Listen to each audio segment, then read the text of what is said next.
It's one of the hardest truths a parent can face. Your own children, the ones you've poured your heart into, don't show you the respect you deserve. You've given your time, your energy, your sacrifices, yet their words are sharp, their tone dismissive, and their eyes seem to look through you instead of up to you. In those moments, it's easy to react with anger or to withdraw into silence. But there's another way, a better way. When your children disrespect you, the easiest thing to do is react in anger. You feel hurt, frustrated, maybe even betrayed. After everything you've done, the sleepless nights, the sacrifices, the silent prayers, you're met with rolled eyes, harsh tones, or outright defiance. Your instincts might scream at you to shout back, to assert control, to demand immediate respect. But in that critical moment, what your children need most is not your reaction. They need your presence. Responding with presence means staying rooted when the storm hits. It means taking a breath before you speak, and choosing your words not from pain, but from wisdom. It's not about being passive or letting things slide. It's about showing your children what strength really looks like. Because when you react out of anger, you give away your power. But when you stay calm, grounded, and intentional, you take the lead. And your children are always watching, always learning. This doesn't mean you don't feel anything. You're human, their words may cut deep. But your ability to stay emotionally steady becomes a lesson in emotional maturity. If a child can push your buttons and cause an explosion, they learn that they hold power over you, not through love or understanding, but through provocation. Instead, let them see that your emotions are not controlled by theirs. You are the adult. You set the tone. Your calm is not a weakness. It is leadership. Presence is more than just being in the room. It's about being mentally and emotionally available. Sometimes children act out simply to get attention, even negative attention, because it's better than feeling invisible. By staying present, you show them that they don't have to be disrespectful to be noticed. You see them, you hear them, and you are there not to dominate, but to guide. Responding with presence also means asking questions instead of making accusations. When your child is disrespectful, pause and ask yourself, what's underneath this behavior? Are they stressed? Are they overwhelmed? Is something going on at school, with friends, or inside themselves that they don't know how to express? A disrespectful tone is often a signal of emotional overload. Instead of taking it personally, take it as a cue to lean in, not lash out. This approach doesn't excuse the behavior. It addresses it more effectively. You can still hold firm boundaries and express that certain ways of speaking or acting are not acceptable. But you do it from a place of centeredness, not chaos. You let your child know, I won't let you talk to me that way, but I'm also not going to attack you back. I'm here, and I'm ready to listen when you're ready to speak with respect. Over time, this way of responding begins to shift the dynamic. Your children start to internalize a new model of communication, one where power doesn't come from shouting, but from self-control, one where respect is not extracted through fear, but earned through consistency and care. They may not change overnight. In fact, they might test you even more at first, but your stability is what they need most in moments of emotional chaos. Parenting through presence requires patience, and it takes practice. You will slip up, you will sometimes react, but every time you choose presence over reaction, you're building something lasting. You're not just managing behavior, you're nurturing emotional intelligence, both in your child and in yourself. And one day, when your child faces disrespect or hardship in their own life, they'll remember not what you shouted, but how you stayed calm, how you stood strong, and how you showed up fully present. Respect is not something that can be forced, nor is it something that can be demanded at will. It's a deeply rooted value that must be earned, nurtured, and cultivated over time. In the realm of parenting, one of the greatest mistakes we can make is believing that simply commanding respect will make it appear. Children are keen observers, not just of what we say, but of what we do. They don't simply learn from our instructions. They learn from our actions, our consistency, and the way we show up in our lives, day after day. When we expect respect to be given merely because of our position as parents, we set ourselves up for disappointment. Children learn by example. If they see us behaving in ways that are disrespectful, whether it's to them, to others, or even to ourselves, they will replicate that behavior. They are watching us constantly, seeing how we handle conflicts, how we deal with others, and how we treat ourselves. Respect is not a one-sided transaction. It's something that must be nurtured in both directions. If you want your children to respect you, you must first show them what respect looks like.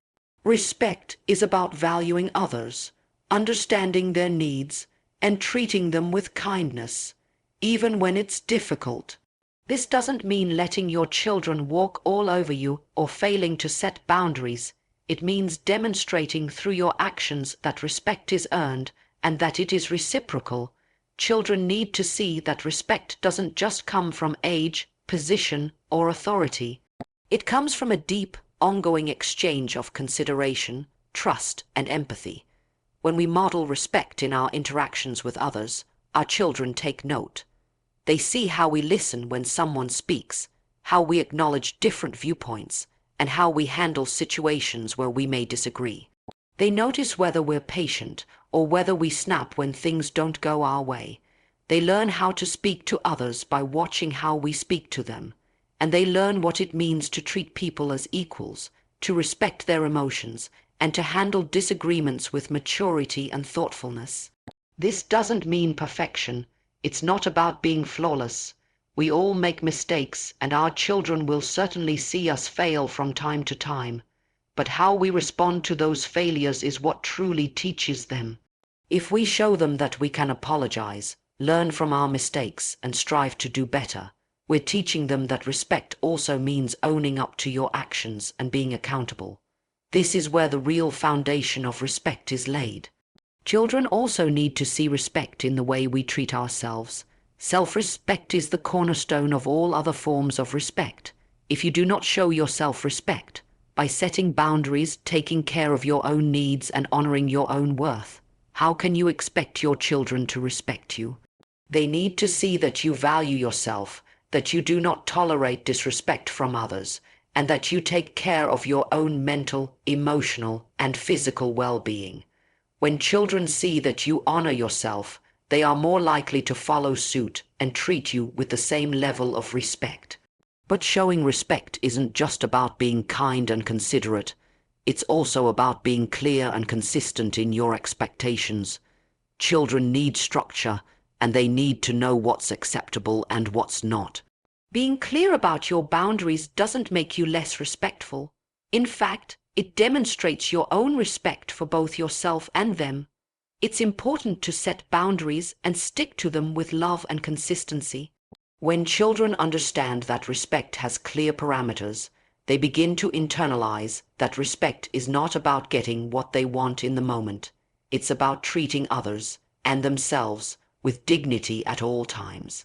Respect is a two-way street. It's not something that can be demanded or forced. It must be nurtured through daily interactions, patience, and understanding. It grows in the soil of mutual care, modeled consistently through the way we live, speak, and show up for the people in our lives. If you want your children to respect you, start by showing them what it looks like. Be the example they can look up to, the model of how respect is earned, not demanded. And over time, you'll see them mirror your behavior, not just in their words, but in their hearts. Discipline is one of the most misunderstood aspects of parenting. Many parents confuse it with punishment, thinking it's about asserting power or control. But true discipline is not about control, it's about guidance. It's not about forcing obedience in the moment, but about building understanding that lasts a lifetime. When your children are disrespectful or misbehaving, the goal is not to put them in their place, but to help them find their place with responsibility, self-awareness, and emotional growth. When children cross the line, it's often tempting to respond harshly or quickly. A raised voice, a threat, or immediate consequences might seem effective in the moment, especially if they temporarily stop the behavior. But the real question is, what are they learning? If all they learn is fear, shame, or silence, we've missed the opportunity to teach them the deeper lesson. Discipline that is rooted in love teaches far more than control ever can.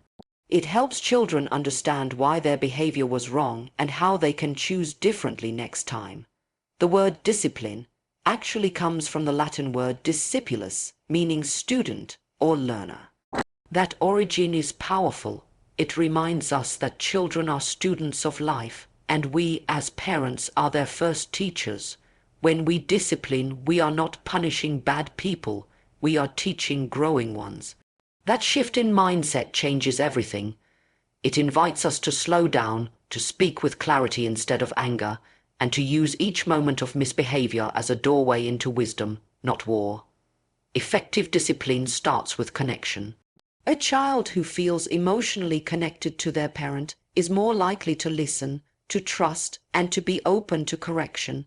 If discipline is given in anger or without compassion, it can break that connection. The child stops hearing the message and starts feeling only the shame. But when you discipline from a place of calm authority, the child can actually absorb the lesson. You can say, "I see you're upset, but hitting your sister is not okay. Let's talk about what happened and how you can express yourself differently." In that one moment, you're not just correcting a behavior, you're helping them understand emotional regulation, empathy, and communication. That doesn't mean you let everything slide. It means you correct in a way that builds the child rather than tearing them down. Firm boundaries are essential. Children need to know that actions have consequences. But they also need to know that your discipline comes from a place of love, not revenge. You're not punishing them because they made you angry. You're guiding them because you want them to grow into respectful, responsible human beings. Consistency is key. If your rules change from day to day or your reactions vary wildly, children become confused. They don't learn boundaries. They learn unpredictability. But when your discipline is steady, fair, and compassionate, they begin to understand that you are a safe and trustworthy guide. They may not always like the consequences, but they will come to respect them, and you. The beauty of discipline as guidance is that it doesn't just shape behavior, it shapes character. A child who learns through thoughtful correction becomes an adult who understands responsibility, empathy, and self-control. And while the results may not be immediate, the long-term impact is profound. They begin to see you not as a tyrant, but as someone who cares enough to correct them with wisdom and strength. In the end, discipline done right strengthens the parent-child relationship. It builds trust, it opens dialogue, it teaches lessons that last far beyond childhood. You're not just raising a compliant child. You're raising a thoughtful, resilient, and respectful human being. And that kind of growth doesn't come from control. It comes from guidance, patience, and love. When a child is disrespectful, it's easy to focus only on the behavior we see, talking back, rolling eyes, slamming doors, or ignoring instructions. These moments can feel personal, even hurtful. But if we stop at the surface, we miss the most important part of parenting, understanding the why behind the what. Behavior is communication. Especially in children, disrespect is often a symptom of something deeper, not the root issue itself. If we want to create real change, we have to look beneath the surface. Children, especially when they're young or going through emotional development, don't always know how to express what's going on inside. When they feel overwhelmed, anxious, insecure, or disconnected, it can show up as defiance or rudeness. A child may not say, "I feel like you don't hear me," but they might yell, "You never listen to me." They may not say, "I'm scared about school," but they might snap at you for asking how their day went. Disrespectful behavior can be a signal, a flare sent up from a heart that doesn't know how else to cry for help. That's why one of the most important things a parent can do is pause before reacting. Instead of asking, "How dare you speak to me like that?" ask, "What might be making you act this way?" This doesn't excuse the behavior, but it does help you address the real issue. When you become curious instead of furious, you shift the entire dynamic. You move from conflict to connection. It's also worth remembering that children live in a world where they often feel powerless. Adults make most of the decisions, set most of the rules, and control most of the outcomes. Sometimes disrespect is a child's misguided way of reclaiming a sense of control or expressing frustration. Rather than punishing the behavior alone, we should try to understand what our child needs at that moment. Do they feel unheard? Are they testing limits to feel safe? Are they acting out because they feel disconnected? This kind of insight requires emotional presence. It means we have to truly see our children, not just as small people who should obey, but as complex human beings trying to understand themselves and the world. They need guidance, but they also need empathy. If you can become the person who tries to understand them rather than just correct them, they'll eventually feel safe enough to open up. That safety becomes the foundation for real behavioral change. There are practical ways to do this. When your child is acting out, take a moment after the situation has cooled down and ask gentle, open-ended questions. I noticed you seemed really upset earlier. Want to talk about what was going on? Or when you said that to me, it felt hurtful. Can we talk about what made you feel that way? These conversations won't always be easy, and children might not always respond right away. But with consistency and patience, they will start to trust that you are not just there to judge them, but to understand them. Of course, this doesn't mean letting go of boundaries. Disrespectful behavior should still be addressed clearly. Children must learn that how they express their emotions matters, but when that correction comes with compassion and an effort to understand, they are more likely to reflect, apologize, and grow. Over time, this approach transforms your relationship. You're not just managing a child, you're mentoring a human being. You're teaching them that emotions are valid but must be handled with respect. And more importantly, you're giving them the gift of being truly seen. Because every child, no matter how they behave on the outside, wants the same thing deep down: connection. When you offer that, even in the hardest moments, you lay the foundation for a relationship built on trust, not fear. And from trust, real respect begins to grow. Being a loving parent doesn't mean saying yes all the time, and holding firm boundaries doesn't mean being harsh or distant. True strength in parenting is found in the balance between warmth and firmness, between empathy and authority. Children need to know that you are both emotionally available and unwavering in your values. When you hold boundaries with love, you show your children that limits aren't punishments, they are protections. And that realization, over time, creates deep trust and lasting respect. Many parents struggle with the guilt of saying no to their children, especially when they see disappointment or hear complaints. It's natural to want our kids to be happy, but chasing short-term peace often leads to long-term problems. When we give in too often, we don't just break rules, we break trust. Children may say they want freedom without limits, but they actually crave structure. Boundaries tell a child, I care about you enough to keep you safe. I love you enough to say no when it matters. This kind of parenting doesn't require yelling or threats. In fact, it works best with calm, steady consistency. When children see that your word means something, that rules don't change with your mood or their behavior, they begin to feel secure. They might not like the rules, but they will respect them. And in time, they will respect you, not just as a parent who says no, but as someone who stands for something meaningful. Love and boundaries are not opposites, they are partners. A boundary without love feels cold and rigid. Love without boundaries feels chaotic and permissive.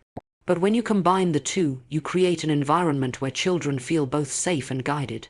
You're not shutting them down, you're lifting them up. You're saying you are capable of more than this, and not you're bad for what you did. That distinction shapes the way your child sees both you and themselves. There will be moments when your child pushes back, sometimes hard.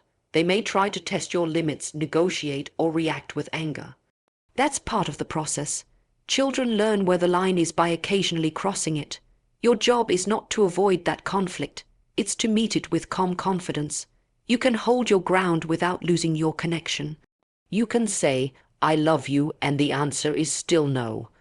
Or, I understand you're upset, and I still need you to follow this rule. These simple, grounded responses teach your child that boundaries are not emotional battles. They are part of a healthy relationship.